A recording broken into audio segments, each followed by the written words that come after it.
বন্ধুরা, আজকে ধনেপাতা দিয়ে চিকেন রান্না করব। দেখো, তার জন্য চিকেনগুলো নিয়েছি, আলুটা কাটা, এই ধনেপাতা আর এই আদা রসুন পেঁয়াজ লঙ্কা। এবার এইগুলো দেখো বন্ধুরা, কয়টা গরম হয়েছে, তেলটা গরম হয়ে গেছে, তেজপাতা দিয়ে দিয়েছি। এবার শুকনো লঙ্কা।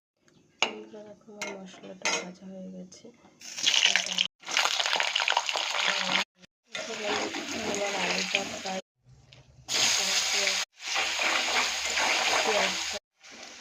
বন্ধুরা আমার পেঁয়াজটা প্রায় ভাজা হয়ে গেছে। এবার একে একে বন্ধুরা আমি মশলাটা দিয়ে দিলাম। এবার ভালো করে কষিয়ে নেব। বন্ধুরা আমার মশলাটা প্রায় কষা গেছে, স্বাদের জন্য মশলাটা কষা হয়ে গেছে। এবার চিকেনগুলো এবার মশলার সাথে ভালো করে নেড়ে চেড়ে নেব।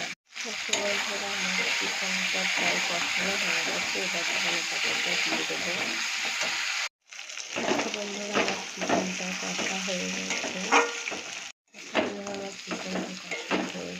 এবার আমি ধনেপাতাটা দিয়ে দেবো। ধনেপাতা চিকেনে দিয়ে দিয়েছি। এবার ভালো করে কষিয়ে নিলাম। চিকেনটা আমার প্রায় কষা গেছে। এবার টমেটোগুলো দিয়ে দিলাম। বন্ধুরা কষা হয়ে গেছে। এবার আলুগুলো দিয়ে আর চিকেনটা কষা হয়ে গেছে। এবার গরম জল দিয়ে দিলাম।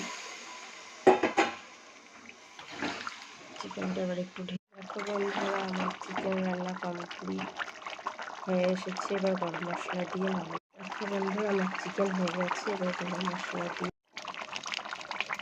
বন্ধুরা আমার চিকেন রেডি। কে কে খাবে চলে এসো।